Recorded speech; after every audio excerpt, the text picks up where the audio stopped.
Hello दोस्तों, मैं हूं अभिषेक विश्वकर्मा और गाइस आज के इस वीडियो में हम बात करेंगे एक नई सीरीज़ के बारे में जो हमने स्टार्ट किया है। माइक्रोसॉफ्ट एक्सेल बेसिक से लेके एडवांस तक, जीरो से लेके हीरो तक सब कुछ कवर होगा।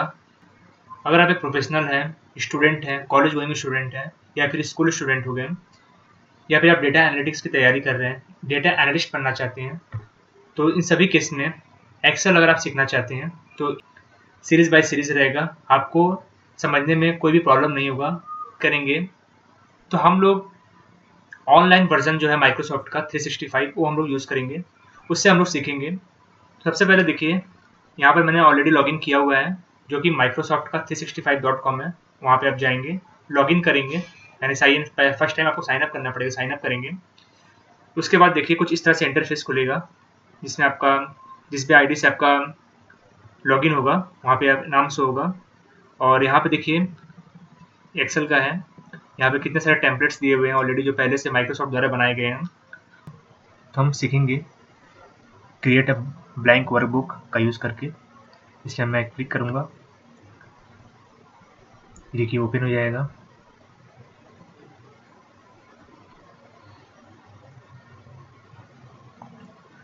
तो देखिए सबसे पहला टर्म जो है, जब आप इसको ओपन करेंगे तो सबसे पहला टर्म जो मैं आपको बताने वाला हूँ वो है कि वर्कबुक क्या होता है।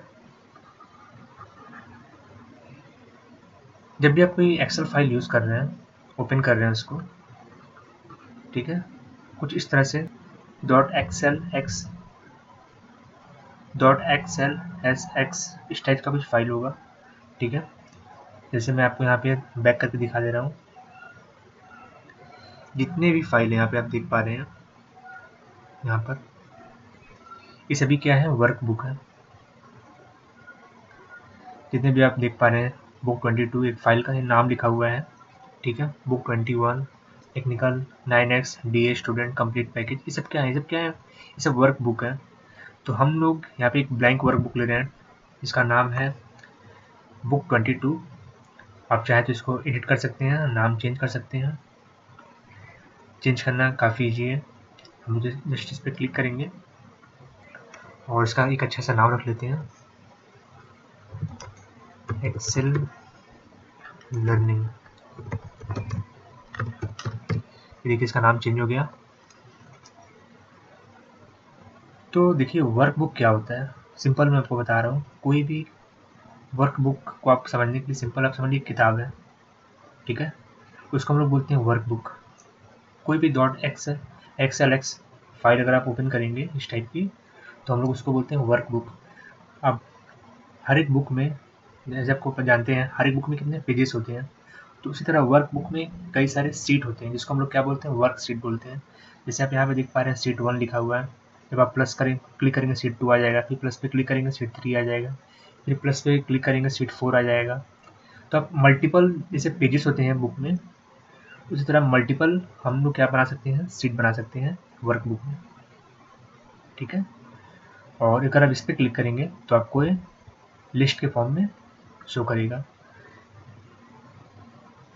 और सेकंड चीज़ हम लोग जानते हैं कि देखिए कई बार हम लोग जो भी वर्क करते हैं डेटा के ऊपर, तो कई सारे डेटा होते हैं और वो डेटा सडनली अगर मान लीजिए कुछ प्रॉब्लम हो गया, एक्सेल क्रैश कर गया, कुछ भी प्रॉब्लम हुआ, जिससे हमारा डेटा सेव रहे, तो हम इसमें क्या करेंगे, जो ऑटो सेव का जो ऑप्शन है इसमें हम लोग क्लिक कर देंगे जिससे डेटा हमारा सेव हो, ठीक है, प्रॉब्लम ना क्रिएट हो।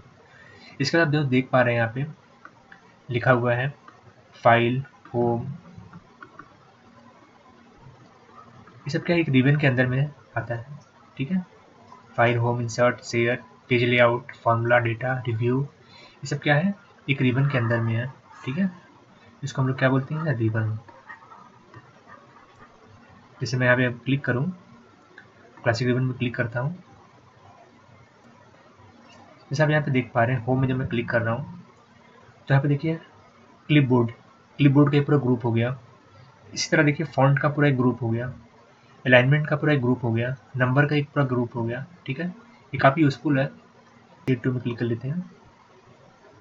अब हम लोग सीखते हैं कि सेल क्या होता है। जैसे आप यहाँ पे देख पा रहे हैं, यहाँ पे काफ़ी ज़्यादा इस टाइप का आपको दिख पा रहा है बॉक्स। इस बॉक्स को हम लोग, जो बॉक्स आपको दिख रहा है इसको हम लोग क्या बोलते हैं, सेल बोलते हैं। मैं यहाँ पे लिख दे रहा हूँ इसको हम लोग क्या बोलते हैं, सेल बोलते हैं। यानी एक वर्कशीट में मल्टीपल मतलब नंबर ऑफ सेल होते हैं जिसमें आपका डेटा स्टोर होता है। अभी सेल का ये तो सेल आपको समझ में आ गया। सेल, हर एक सेल का अपना एक एड्रेस होता है। जैसे आप यहाँ पे देख पा रहे हैं, मैं यहाँ पे कुछ टाइप करने वाला हूँ। जैसे मैंने यहाँ पे टाइप किया एक्सेल, ठीक है।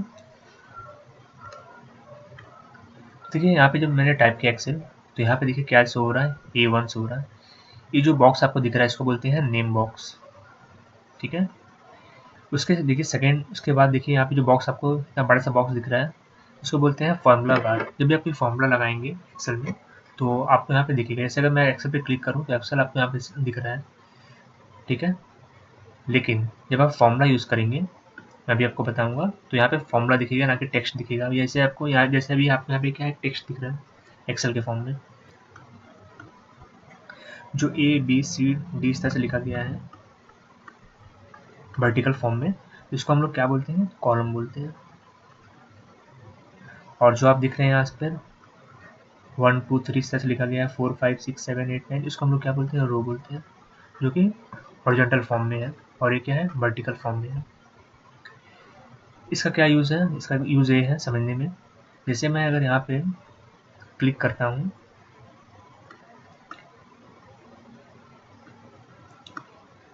देखिए सी जहाँ लिखा हुआ है, सी कॉलम के ठीक नीचे सेकेंड रो पर मैं लिख रहा हूँ RIGHT, राइट। अब मैं आपसे पूछूँ इस सेल का एड्रेस क्या है। जैसे यहाँ पे देखिए सेल का एड्रेस आपको कहाँ से होगा, नेम बॉक्स में शो हो रहा है। तो देखिए पहले क्या लिखा हुआ है, कॉलम लिखा हुआ है, सी यानी सी कॉलम, फिर उसके बाद लिखा हुआ है टू, टू यानी सेकेंड रो, यानी सी कॉलम के सेकेंड रो में राइट लिखा हुआ है। तो इस तरह से हम लोग क्या बता सकते हैं, एड्रेस बता सकते हैं किसी भी सेल का। अगर मैं यहाँ पे देखूँ 300 और इंटर दबाते हैं तो देखिए अभी आप इस पोजीशन पे आ गए। ये क्या हो गया, इस सेल का एड्रेस हो गया। इस सेल का एड्रेस क्या है, C100। तो अभी आप समझ गए हैं वर्क बुक किसे बोलते हैं, उसका वर्क शीट किसे बोलते हैं, शीट किसे बोलते हैं, नेम बॉक्स क्या होता है, फॉर्मूला बॉक्स क्या होता है। इसके साथ मल्टीपल शीट बनाना समझ गए आप।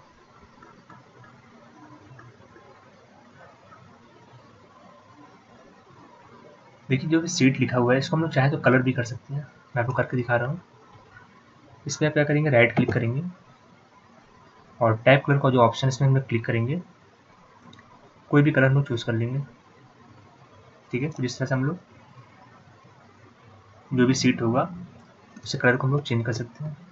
चाहे तो हम जो भी सीट है, जैसे सीट का हम चाहे तो नाम भी हम लोग चेंज कर सकते हैं। ये देखिए हमने नाम चेंज कर लिया इसका।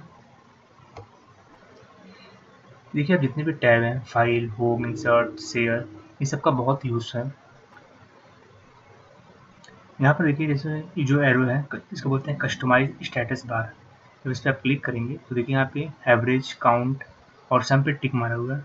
यानी अगर मैं यहाँ लिख रहा हूँ 1, यहाँ लिख रहा हूँ मैं 2, यहाँ मैं लिख रहा हूँ 3, इस सेल में लिख रहा हूँ मैं 4 और यहाँ पे लिख रहा हूँ मैं 5।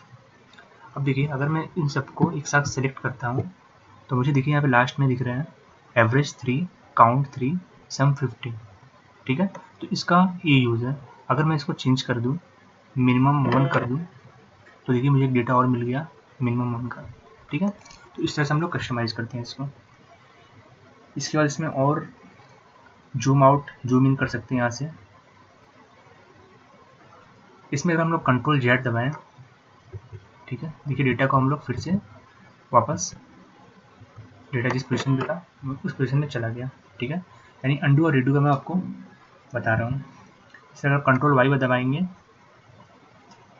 देखिए डेटा फिर से वापस आ जा रहा है। तो कुछ इस तरह से इसका यूज़ है। अगर आप यहाँ पे कंट्रोल C दबाएंगे और इस पोजीशन पे जाके कंट्रोल V दबा देंगे, देखिए डेटा इस तरह से कॉपी पेस्ट हो गया। इसके साथ साथ आप यहाँ पे कलर कर सकते हैं डेटा के ऊपर, मतलब डेटा के ऊपर कुछ भी फिल्टर, सॉर्टिंग, कुछ भी आप कर सकते हैं। मैं आपको सिर्फ बेसिक नहीं बताऊंगा, मैं आपको जीरो से हीरो बनाने वाला हूँ, मतलब बेसिक से एडवांस का बनाने वाला हूँ, और वो भी डिटेल में बताऊंगा, प्रोजेक्ट के साथ बताऊंगा। आप चलिए मैं आपको ये दिखा देता हूँ कि हम लोग क्या क्या करने वाले हैं, क्या क्या सीखने वाले हैं।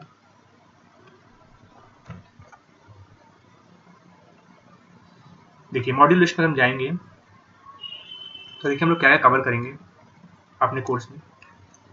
एक्सेल का इंट्रोडक्शन, डेटा एंट्री और बेसिक फॉर्मेटिंग सीखेंगे, एक्सेल टेबल और स्मार्ट फीचर सीखेंगे, number formatting, formula, lookup function, date time statistical function, data validation and protection, data cleaning, messy data, sorting, filtering, conditional formatting, pivot table, charts और data visualization सीखने वाले हम लोग, advance formula और array, power query, what if analysis और forecasting सीखने वाले हैं, मैक्रो और बीवीए का बेसिक सीखने वाले हैं हम लोग, एडवांस पिवोट और डेटा मॉडल सीखने वाले हैं, डैशबोर्ड डिजाइन करेंगे और इंटरेक्टिव डैशबोर्ड बनाएंगे, ऑटोमेटेड रिपोर्टिंग सिस्टम तैयार करेंगे।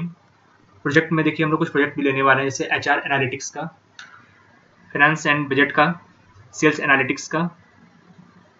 तो ये सब हम लोगों का एक क्या है, कंप्लीट कोर्स है, जिसमें आपको, ये तो मैंने आपको एक मोटे मोटे तौर पे बताया है।